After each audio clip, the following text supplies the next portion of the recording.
Hey kids, Sideshow here. You might as well call me Nathan on this one. Um, Gonna get a little more personal today. I know I've done this before. But yeah, this one's important, I feel. Gonna talk today about drugs. Uh, and seriously though. Um, yeah, I guess there's some backstory here. Lots of backstory. I don't know exactly how to address it. Um, let's see. Well, when I was 16, I was in a bad spot. Um, we moved about 19 times by the time I was 17 and didn't stay in every place for a year.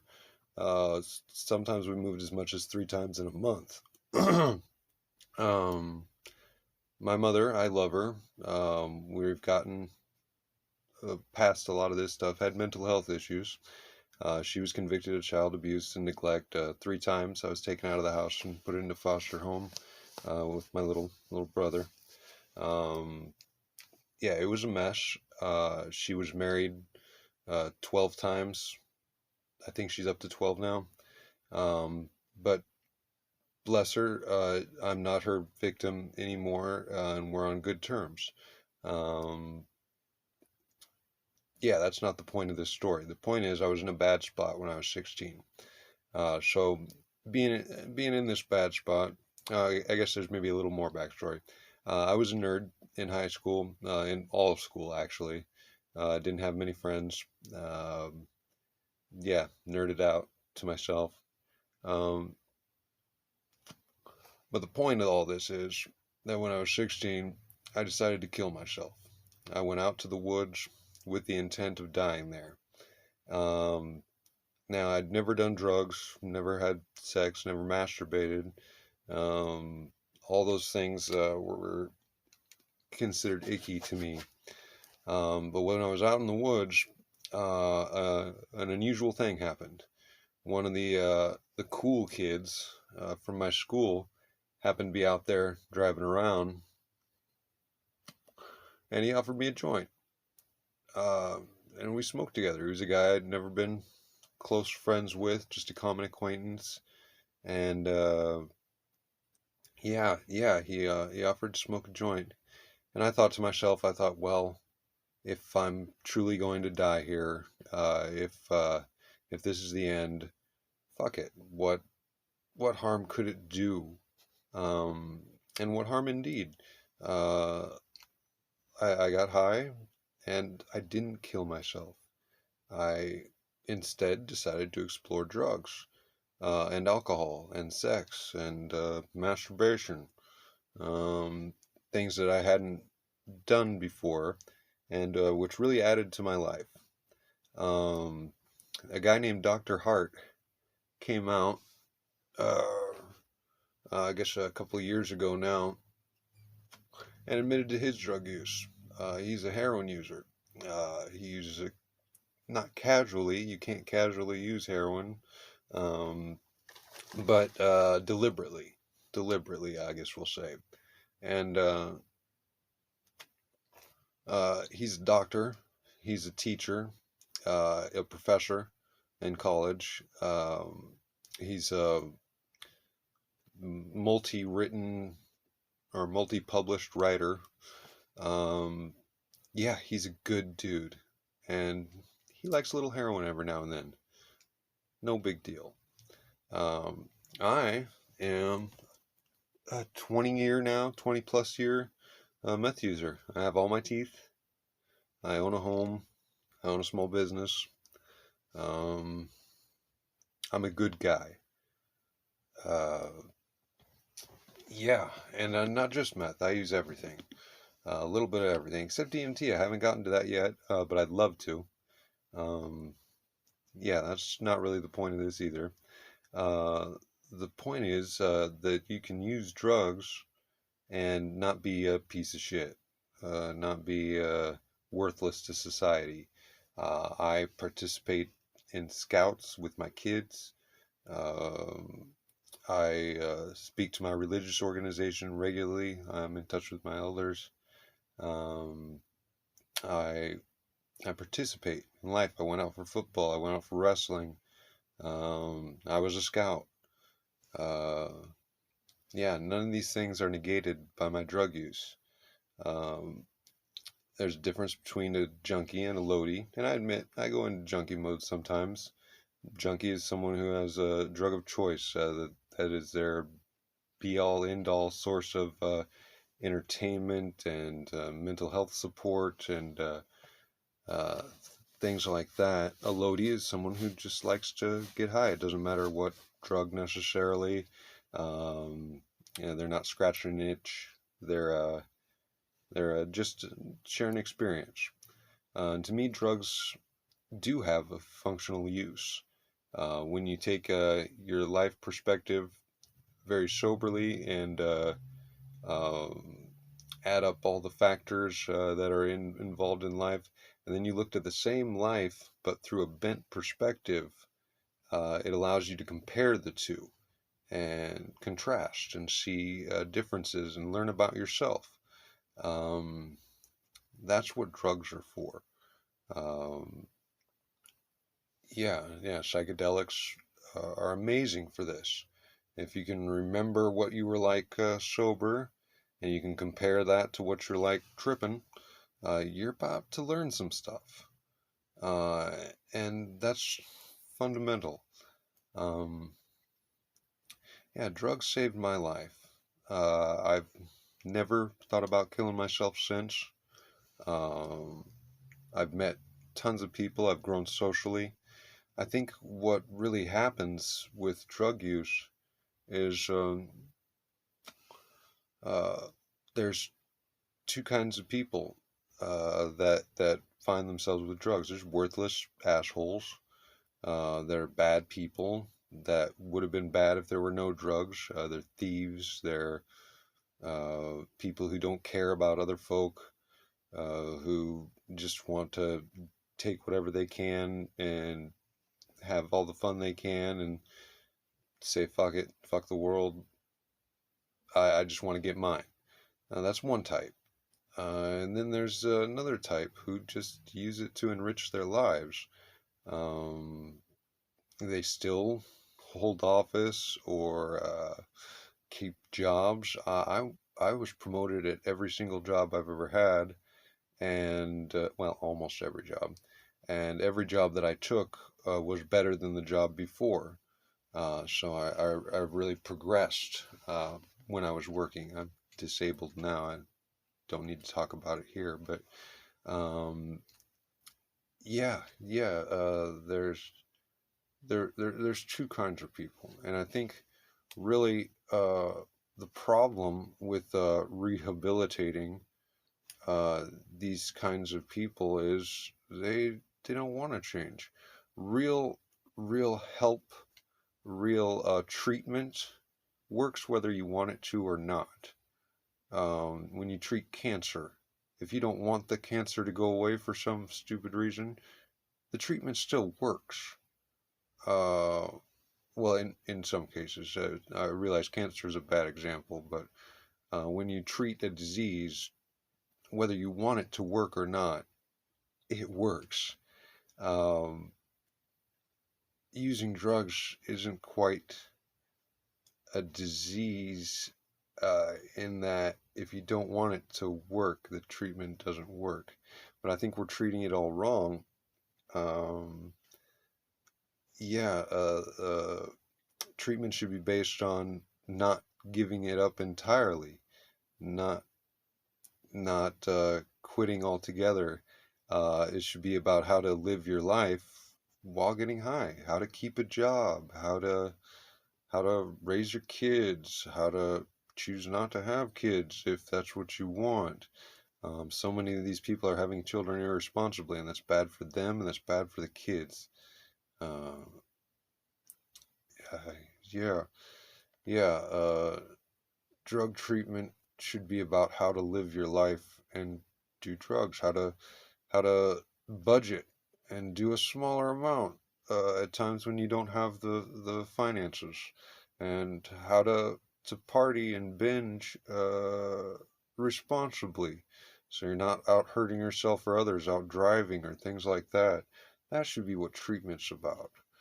Um, Drug treatment in this country is more than a joke. For almost everyone that goes through the process, they don't want to. They just have to satisfy some parole or probation requirement. And yeah, that's stupid. It's silliness. Not all drug users are bad people. I hate to say it, but I'm not the only one. I know a 30 plus user, one of the most hardworking fellows I've ever met and ever seen. Um, does his job, takes care of his community, wants good to happen to his friends and neighbors, and tries actively to be a part of that good. And I think he's successful. Um, I'm not going to give his name because I'm not selling him out. But I mean, if all of us did like Dr. Hart and admitted to it and said, hey, we're not bad people, I think maybe more of this would get heard by them sober folk who've never exposed themselves to the culture. And frankly, some of the culture is worthless, but those people would be worthless without drugs, is the point. They're not worthless because they get high and it makes them crazy and they're not able to function in society. They're worthless because they're worthless people. A certain percentage of anyone born is born worthless. A certain percentage of anyone born is born a genius. A certain percentage is born gay. Uh, it, it, there are ways to be born in this world that lead to personalities that there's nothing wrong with. I'm not saying go kill all the worthless people. I'm saying bring them up, educate them, give them an example, a role model, give them a reason to want to adjust their behavior. That's what treatment should be about, not not trying not to get high. Because frankly, life is short, life is cruel, and there's no promises. I'm a religious man. I am. I'm fundamentally, well, a fundamentalist Christian, but I won't go into religious beliefs in this one. But I mean, when it comes down to it, I'm a naturalist who happens to believe in creation, and I think I can prove it. That'll be another video. Um, but yeah, when it comes down to it, all drug users aren't bad, and drug use in itself isn't bad. If there's one guy out there who can use it successfully and and still pull off all the things he needs to in life, and I'm going to say Dr. Hart is our guy, then drugs should be legal. They aren't for everybody. I'm not saying everyone should get high. I've got a best friend of mine, best friend. I've known him for 30 years, and he hates weed. He hates getting, well, he likes psychedelics. He will trip a couple times a year, but he hates regular use drugs, things like meth, things like marijuana. Um, he can't stand just getting high and being high and freaking, and that's okay. That's okay. There's lots of folk that I know that would not be happy getting high. They wouldn't be happy getting drunk either. They wouldn't be happy if they had too much caffeine that day. Um, and that's fine. But there's some folk out there that like to get high, and they shouldn't be denied that. To deny that is stepping over boundaries in society. There's societal life and there's personal life. And when society steps into the personal bounds, things go wrong. When I expect my personal bounds to go into society, things go wrong. There's got to be lines drawn, and this is one of them. For Christ's sake, Um, yeah, it's none of your business if I get high. I shouldn't have to admit this. I shouldn't have to live in the closet either, and I did that for plenty of years. Ask my ex-wife. I spent 7 years getting high and not admitting to it, pretending to sleep, and yeah, hiding what I was doing, and it wasn't good for anybody. Um, yeah, there's a lot of things in this world that are real evil that everyone has to deal with, and taking away something because it hurts some people, and it does. Some people shouldn't get high. They should have treatment that's oriented towards them being sober the rest of their lives. And that's cool, but that's a small percentage of worthless people. Well, not even worthless people, people who don't vibe well with drugs. And they're out there. There's tons of them. Lots of them will tell you, oh, I tried drugs. Some of our senators and congressmen, I tried drugs and it was horrible and it led to bad things. Fine. Some people, it's a beautiful thing that leads to good things. Some people, I don't want to say have their act together, but learn to get their act together while involving this thing in their lives. And there's nothing wrong with that either. Uh, there's nothing wrong. Like, I should be able to go to the store and pick up LSD for the weekend. I should be able to go to the store and get my meth or my crack. Um, and go to my work during the week. Not high at work. I'm not saying you should be high operating a crane or, yeah, standing guard somewhere. But I mean, frankly, there are jobs that getting a little high at doesn't matter. You're flipping burgers at McDonald's, you're telemarketing or taking incoming calls. Um, I don't care if you're a little high. I got high when I did those jobs, and I got promoted, and I got a better job after that. Um, yeah, yeah. So getting high is not the problem everyone thinks it is. It is a problem for some folk that leads to the problem that you think they are. But yeah, when it comes down to it, the point of the story is that drugs saved my life. They saved my life and then they further enriched it after that. And if you've got a similar story, I think it's time to do like Dr. Hart and admit to it and come out of the closet. It's not just for homosexuals. In fact, it's not for anybody ever to have to live that way, hiding who you are and what you do. Um, that's just not healthy. So yeah, it's time to come out of the closet and admit to your drug use so that other people can see that you're not a unicorn. You're not a once in a lifetime experience. Like, it is common for people to do drugs and do well in life and to be good people. It's common, or more common than you'd think. And if more people would step out of the closet, I think more people would see that and we'd be able to adjust our laws accordingly. This crap in Portland, uh, it managed to attract all the worthless people and all the bad drug users, and now they're being a bad example. They're just stomping on everyone else's possibilities for having a similar situation. If drugs were legalized everywhere, regulated but legalized, uh, this world would be so much better of a place. And right now, Portland is making it look like if you legalize drugs, everything goes to shit. And that's just not the case. That's just not the case. Um, we need to adjust the legality and availability of good pure drugs. Street meth is terrible right now. It's a crime in of itself. It's hurting people. This mixing L meth with D meth, the P2P meth that's coming over the border. It's available and cheap and worthless.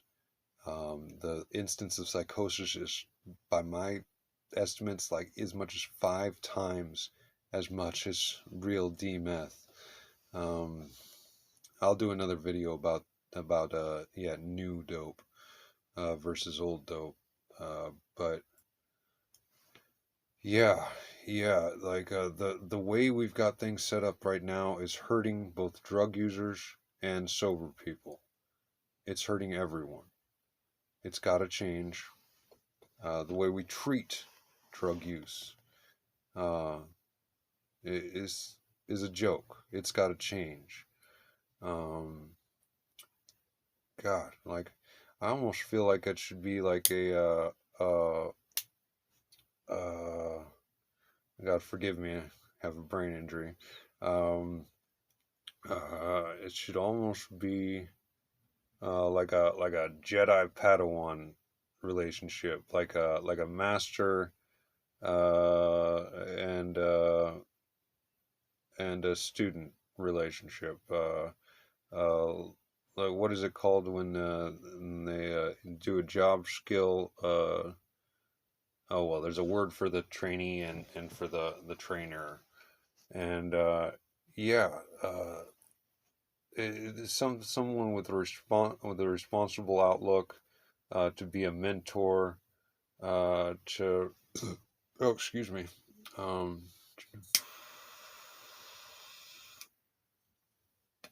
to be a role model. So few drug users have role models because they're experimenting on their own, you know, when they're teenagers and not exposed to the culture. They're exposing themselves to the culture as they go, which is stupid. And yeah, they don't know how to keep a job, how to find a relationship that'll work with a non-sober person or even with a sober person who can handle it. Um, yeah, they don't know how to treat each other. They're ripping off their own kind and robbing and pillaging and fucking. They live without friends and fucking. Yeah, yeah, it's a bad scene. It's a bad scene, and I think it could change. It could easily be a place with positive role models that show you how to get things done, show you how to live in a responsible drug culture. Um, and a drug culture that doesn't hurt sober society, that adds to it with art and with music and good responsible building. You wouldn't believe the tree cutter tweakers that I've met, or the construction worker tweakers that really get things done. Like Les Claypool says, these damn blue collar tweakers, they're running this here town. And I think that's more true than he knows. Um, yeah, yeah, we've got to change. And you know what? Share this video. Let's make it a social message. I'm not the only one who has this kind of a track record, or who has these kinds of ideals. I'm surely not the only one. I'm a percentage of the birth rate. Yeah, there's other folk like me, and I think it's time for them to come out of the closet and admit to it. And let's make some progress as a society. Let's be socially responsible. I've talked about it before. Um, yeah, let's get the word out. I know only my friends watch these videos now, and thank you to each of you that subscribe.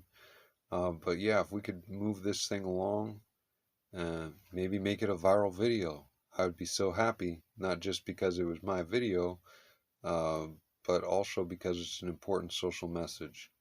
And yeah, it's time. It's time. It's time to tell sober people that there's a reason that we're here, and we're certainly not going to go away. Any law, there's drugs in the Philippines. There's drugs in Japan, like where the laws are the worst. Uh, People still want to get high. If they don't have access to real good drugs, then they just do bad drugs that hurt themselves even more. They're paint huffers. They're glue sniffers. You can't squash the desire to get high for those that want to pursue it. All you can do is squash the availability of good drugs, and good drugs help keep people healthier. If I would have had good drugs, my kidneys would have never failed. I wouldn't be as broken as I am. Um, and I'm not the only one, and I'm not whining about it today. It was my choice to do the things that hurt my body. But had I had a choice between things that would hurt me and things that would have had less of an impact physically over time, I would have certainly chosen uh, the better drugs with less of an impact. Yeah, yeah. Let's share this video. Let's get the word out. Let's change some things. Um, oh, and apparently, I hate when everyone on video says like and subscribe. But if you do so, it changes the algorithm and yeah, changes the way the videos get promoted and passed around. So I'm not going to ask for it every time, every video, but I am going to ask on this video, like, subscribe, um, and share it. Let's get some social change out. Thanks.